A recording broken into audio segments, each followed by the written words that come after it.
Well hello students, generally आज का topic है हमारा class 9th NCERT motion. Most important topics या फिर मोस्ट इंपोर्टेंट क्वेश्चंस हम जा रहे हैं देखने के लिए। पहली एक रिक्वेस्ट है, जब भी पढ़ने बैठे तो एक नोटबुक और एक पेन के ही साथ बैठना है, स्टेप बाय स्टेप हर एक चीज को समझना है और लिखना है। लेकिन अगर आपने इंट्रोडक्शन वाली सारी वीडियोस नहीं देखी हैं, अच्छे से आपने एक्सप्लेनेशन नहीं देखा है हर एक टॉपिक का, तो पहले जाके उसे देखिए, क्योंकि ये खाली 30 से 40% है, 60 से 70% उसमें हर एक चीज कवर हुआ है। ठीक है, तो मैं यही आशा करता हूँ कि आपने पहले अच्छी तरीके से हर एक चीज, इंट्रोडक्शन वाली वीडियो, एक्सप्लेनेशन वाली वीडियो, हर एक टॉपिक का देख ही लिया होगा। So let's start. जैसा कि हम देख सकते हैं, हम question number first 1 mark question जा रहे हैं देखने। 1 mark question generally fill in the blanks and MCQs के अंदर आ सकता है, तो ये ध्यान दीजिएगा आप। ठीक है, तो देखते हैं क्या है। Can displacement is can displacement become a zero? Can can displacement be zero even when distance is not zero? तो कहने का अर्थ ये, क्या डिस्प्लेसमेंट जीरो हो सकता है? ऐसा डिस्टेंस का जीरो नहीं हो सकता, तो इसका आंसर मैंने दिया अच्छी तरीके से देख सकते हैं हम कि yes, displacement can be zero even when distance is not zero if an object return to starting point after moving। तो आशा करता हूँ आपको हर एक चीज समझ में आया हो। इसके अंदर सिंपल सा यही मतलब था कि वो बोल रहा है कि जो डिस्प्लेसमेंट क्या जीरो हो सकता है और जो डिस्टेंस है जीरो क्यों नहीं है। तो मैंने बताया यही कि yes, displacement can be displacement can be zero even when distance not be zero when objects return to its starting point after the moving। अगर आपने अच्छी तरीके से इंट्रोडक्शन वाली, एक्सप्लेनेशन वाली वीडियो देखी होगी तो आपको कोई भी डाउट उसके अंदर नहीं होना चाहिए। ठीक है, देन दूसरा क्वेश्चन देखते हैं एक बार अच्छी तरीके से हम। Can the distance travel by an object distance traveled by an object be smaller than magnitude of its displacement? कहने का अर्थ ये कि जो भी डिस्प्लेसमेंट ट्रेवल हुआ ऑब्जेक्ट का, क्या मैग्नीट्यूड उसका डिस्प्लेसमेंट छोटा होता है? तो यस, मतलब नहीं, नो। डिस्टेंस जो होता है travelled by an object can never be. कहने का अर्थ है, इस क्वेश्चन के अंदर यही पूछा गया है कि जो हमारा डिस्टेंस है और डिस्प्लेसमेंट है, क्या डिस्प्लेसमेंट डिस्टेंस से छोटा है? देखो, डिस्प्लेसमेंट छोटा है डिस्टेंस से, डिस्टेंस डिस्प्लेसमेंट के कंपैरिजन में नहीं छोटा है, डिस्टेंस बड़ा है, डिस्प्लेसमेंट छोटा है। तो यही हमने कहा कि नहीं, जो डिस्प्लेसमेंट है वो हमेशा मतलब स्मॉलर होता है कंपेयर देन डिस्प्लेसमेंट की। ठीक है, जो डिस्टेंस होता है वो बड़ा होता है और जो डिस्प्लेसमेंट होता है वो हमारा छोटा होता है, हमेशा याद रखिएगा आप। ठीक है, देन अलग क्वेश्चन हम देखते हैं। क्वेश्चन नंबर थर्ड देखते हैं। Particle is moving with uniform velocity, what is the acceleration? तो if a particle moves with uniform velocity its acceleration is zero. ये बात हमेशा याद रखना, ये एमसीक्यूज के अंदर बहुत ज्यादा पूछता है, तो इसे आपको ध्यान में रखना ही है। ठीक है, इसे एक बार अच्छे से ध्यान रखना। आशा करता हूं आपको हर एक चीज समझ में आ रहा हो। Then how can get distance of an object from its speed? Time graph. देखो, ये दोनों चीजें टाइम ग्राफ है, एनसीईआरटी के अंदर अच्छी तरीके से दिया गया है, तो खाली इसका ड्रॉ, जो भी ग्राफ है वही ड्रॉ करना है। तो एनसीईआरटी बुक्स में अवेलेबल है, जाके आप देख लीजिए, सेम टू सेम वैसा ही ड्रॉ करना है आपको। इसलिए मैंने सोचा कि एनसीईआरटी की जो भी ड्राइंग है वो आप खुद से ही करें, क्योंकि खुद से जब आप करोगे तो आपके लिए ही प्रैक्टिस होगा। ठीक है, आशा करता हूं आपको ये चीज समझ में आ रही हो। अब हम देखते हैं, can velocity sorry when an object is non when an object is thrown vertically when an object is thrown vertically upward, what is the velocity of highest point? तो अगर जिसने पिछले वाली एक्सप्लेनेशन वाली वीडियो देखी उसको हर एक चीज समझ में आया हो कि जब भी कोई ऑब्जेक्ट को हम वर्टिकली ऊपर की साइड फेंकते हैं तो हाईएस्ट पॉइंट पे जाते ही जो भी वेलोसिटी होती है वो जीरो हो जाती है। ठीक है, देन नेक्स्ट क्वेश्चन देखते हैं हम। मैं पहले बता देता हूँ कि हर एक चीज मैंने अच्छी तरीके से कवर कर दिया है एक्सप्लेनेशन के साथ सारे टॉपिक्स का। तो अगर आपने नहीं देखा तो चैनल पे जाइए, प्लेलिस्ट पे जाइए, अच्छी तरीके से हर एक चीज देख लीजिए। मैंने छोटे छोटे टाइम इंटरवल में 10 या 15 मिनट में हर एक चीज को समझा दिया है। ठीक है, तो 1 या 2 घंटे में आप हर एक चीज समझ जाओगे, देन इस वाले वीडियो में आपको आना है। ठीक है, then can velocity acceleration is the opposite direction? Can velocity and acceleration point is in opposite direction? कहने का अर्थ ये, जो हमारा वेलोसिटी एक्सेलरेशन है क्या अपोजिट डायरेक्शन में होते हैं? तो yes, velocity and acceleration can point in opposite direction when an object is slowing down. तो इसको ही रिटार्डिंग कहते हैं। रिटार्डिंग से मतलब कि स्लो हो जाना। ठीक है, तो जब भी वेलोसिटी एंड एक्सेलरेशन जब भी अपोजिट होते हैं तो उनकी डायरेक्शन जो होती है क्या हो जाती है? स्लो डाउन हो जाता है, स्लो हो जाते हैं। ठीक है, आशा करता हूं आपको हर एक चीज समझ में आ रहा हो। देन हम देखते हैं क्वेश्चन नंबर 9, डिफाइन एक्सेलरेशन। तो एक्सेलरेशन का मतलब क्या है? Acceleration is a rate of change of velocity of an object with respect to time. यही इसका मतलब होता है। देखो, मैं इसको बहुत डिटेल में नहीं जाऊंगा क्योंकि मैंने हर एक चीज को स्टेप बाय स्टेप डिटेल में पढ़ा दिया है। तो ये खाली मैं इंपॉर्टेंट क्वेश्चंस आपको बता रहा हूँ कि आपके जो भी एमसीक्यूज हो, जो भी फिल इन द ब्लैंक्स हो, वो कवर होते रहे। ठीक है, then what is the non uniform motion?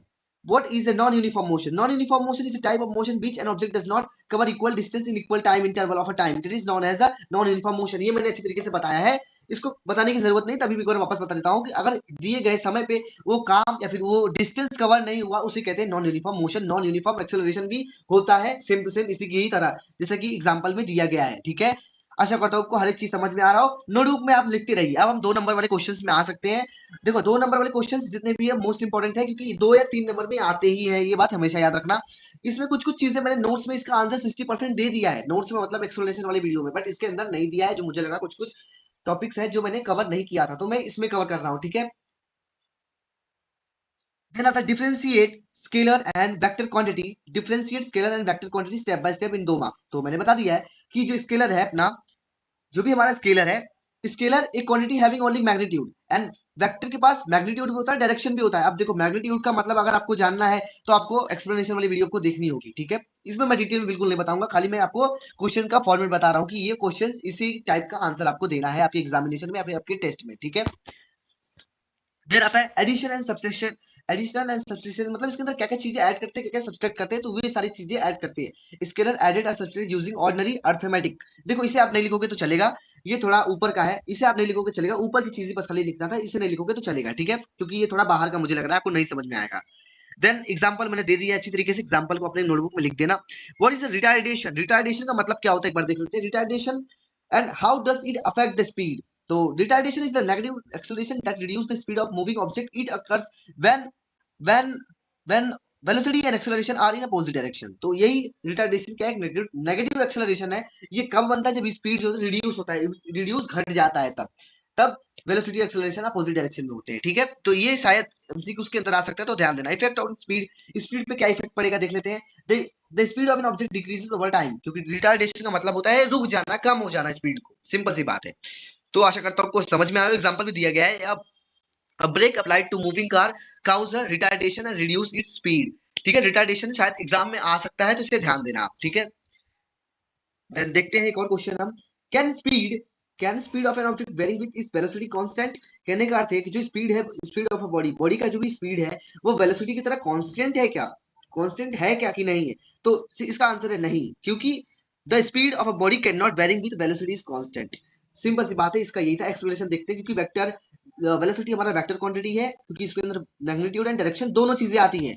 लेकिन लेकिन लेकिन लेकिन since speed and magnitude of velocity it's also remain constant. आशा करता हूं आपको हर एक चीज समझ, सिंपल सी बात है। वेलोसिटी जो होता है हमारा वेक्टर है, और स्पीड जो है स्केलर है। ठीक है, आशा करता हूं आपको हर एक चीज समझ में आया हो। Why circular motion with the constant speed? Why circular motion with the constant speed called accelerated motion? तो ऐसा क्यों कहते हैं, देखते हैं एक बार हम। Circular motion, circular circular motion with a constant speed is called acceleration motion, because if if we the speed if the speed is constant, the direction of velocity keeps changing। देखो अगर स्पीड जो होगा हमारा change होगा, direction of velocity जो होगा वो change होता रहेगा, तो एक्सेलरेशन क्या होगा? इससे क्या होगा? एक्सेलरेशन जो भी एक्सेलरेशन होगा, rate of change of velocity वो बढ़ेगा। ठीक है, मतलब डायरेक्शन के साथ बढ़ेगा। In circular motion the rays direction produce a centripetal acceleration towards the centre. ये मैंने अच्छी तरीके से नोट्स में बताया, अगर आपने नहीं देखा जाके नोट्स अच्छे से देख लेना, इसका खाली मैंने आंसर दिया है। ठीक है, देखते हैं इसके बाद हम state the difference between distance displacement. ये भी मैंने बताया, तो आप उसे एक्सप्लेनेशन वाली वीडियो में देख लेना जाके। What is difference between speed and velocity, ये भी मैंने बताया है। क्योंकि देखो बताने का मतलब ये नहीं कि मैं इसमें आंसर छाप दूं आप आंसर देख लो, ऐसा नहीं है। देखो देखो दोस्त, आपको अच्छे से समझना होगा हर एक चीज, क्योंकि इसमें हर एक चीज बहुत ज्यादा इंपॉर्टेंट है। मैंने वही वही क्वेश्चन का आंसर दिया जो मुझे लगा है कि उसमें नहीं है, क्वेश्चन मतलब नोट्स के अंदर उसका आंसर नहीं है। जब मैंने एक्सप्लेनेशन की वीडियो बनाई थी, मैंने नोट्स के साथ बनाया है, तो उसमें मैंने बताया होगा हर एक चीज। जो मुझे लग रहा है कि मैंने नहीं बताया, वो उसका आंसर खाली मैंने दिया है। ठीक है, देन देखते हैं what is the speedometer and odometer. देखते हैं, ये इंपॉर्टेंट क्वेश्चन है। देन इसका आता है अपना डेफिनेशन क्या है, देखते हैं। An instrument in a vehicle that shows the instantaneous speed of an vehicle. Speedometer क्या होता है कि एक डिवाइस होता है। क्या होता है? डिवाइस होता है जो हमारे व्हीकल्स में लगता है, स्पीड बताता है कि इस स्पीड पे हो। जब आप बाइक चलाते हो तो देखते होगे ना, 10 पे गया, 20 पे गया, तो वही स्पीडोमीटर होता है। और इसका यूनिट होता है किलोमीटर पर सेकेंड, किलोमीटर पर आवर या फिर मीटर पर सेकेंड। इसे ध्यान देना आप। ठीक है, ये इंपॉर्टेंट चीज है। एंड पर्पस क्या है इसका? ड्राइवर को फास्ट व्हीकल से थोड़ा बताता है क्या कौन सा स्पीड किस टाइम पे हम है। ऑडोमीटर क्या है? ऑडोमीटर इज इंस्ट्रूमेंट या फिर device that measure the total distance travelled by the vehicle. ये जनरली हमारे पुलिस ऑफिसर्स के पास होता है जब भी कोई बाइक या फिर कार ओवर स्पीडिंग कर रही हो, बहुत ज्यादा स्पीड कर रही हो, तो उनको चालान काटने के लिए यूज होता है ओडोमीटर, हमेशा याद रखना। और इसका यूनिट है किलोमीटर या फिर मीटर, ठीक है। पर्पस क्या है, एक बार कीप ट्रैक, मतलब पर्पस यही है कि जो भी चीजें हैं कि वो एक एवरेज स्पीड में चले, ज्यादा तेज ना चले। ये जनरली पुलिस ऑफिसर लोग के पास रहता है, पुलिस ऑफिसर मतलब ट्रैफिक पुलिस के पास, ठीक है। एंड देखते हैं, और 3 मार्क्स क्वेश्चन, खाली एक ही क्वेश्चन जो मुझे लगा ढंग का है। देखो इसमें मैंने अच्छी तरीके से बताया है। और मैं एक और चीज आपको बता देता हूँ, इसके अंदर शायद मैंने अच्छी तरीके से इस वाले वीडियो में मैंने जो ये हमने न्यूमेरिकल पढ़ रहे हैं, न्यूमेरिकल, ठीक है, ये न्यूमेरिकल है अपना। इस न्यूमेरिकल शायद आपको ना समझ में आए तो ये है अपना वेलोसिटी का, तो वेलोसिटी वाला जाके टॉपिक देखिए, उसमें मैंने न्यूमेरिकल लास्ट में बहुत अच्छे से एक्सप्लेन किया है स्टेप बाय स्टेप, तो उसे जाके देख लेना एक्सप्लेनेशन वाली वीडियो में, ठीक है। तो मैंने न्यूमेरिकल भी बता दिया है इस बार अच्छी तरीके से, सेम टू सेम वैसा ही है जिस जैसे कि मैंने एक्सप्लेनेशन बताया। देखो इसमें मैंने खाली डिजिटली पढ़ाया, उसमें नोटबुक और पेन से पढ़ाया, तो आपको ज्यादा अच्छी तरीके से समझ में आएगा, ये गारंटीड है मेरी तरफ से, ठीक है। तो इसको मैं एक्सप्लेन नहीं करूंगा क्योंकि मैंने एक्सप्लेन किया है अच्छी तरीके से, किसमें किया है, एक्सप्लेनेशन वाली वीडियो में, देखिए उधर से देख लीजिए, ठीक है। Derive all the 3 equation of motion and with uniform acceleration using graphical method. ये भी सारी चीजें मैंने इसका आंसर दे दिया है, 5 मार्क्स का क्वेश्चन है, सेम टू सेम वैसा ही करना है जैसे करना होता है, मैंने एक्सप्लेनेशन में बताया है। और देखो ये सारी चीजें, क्योंकि 5 में से 2 ही मुझे लगा जो आ सकते हैं, और यही सारी चीजें हैं। ये सारी चीजें आपको अच्छे से समझनी ही होगी, जितना आप कर सकते हैं करिए, समझिए। अगर आपने नहीं समझा तो एक्सप्लेनेशन वाली वीडियो में जाके देखिए, मैं अपना प्रमोट करने के लिए वीडियो नहीं बोल रहा हूँ, आपके अच्छे के लिए बोल रहा हूँ। क्योंकि बहुत सारे बच्चे स्टेप बाय स्टेप हर एक चीज को बेसिक नहीं पढ़ते, बेसिक नहीं पढ़ोगे तो आपका जो भी कॉन्सेप्ट होगा समझ में नहीं आएगा, थोड़ा भी टीचर अगर घुमा दिया तो आपको समझ में नहीं आएगा कि वो क्या कहना चाहता है क्वेश्चन में, ठीक है। तो मैंने हर एक चीज स्टेप बाय स्टेप हर एक चीज को बताया है अपने, कहाँ पे, एक्सप्लेनेशन वाली वीडियो में, तो जाके अच्छी तरीके से देख लीजिए। धन्यवाद आप सभी का, कोई भी डाउट हो कमेंट सेक्शन में पूछ सकते हैं। आज हमारा मोशन चैप्टर खत्म हो चुका है, एंड अब इसके बाद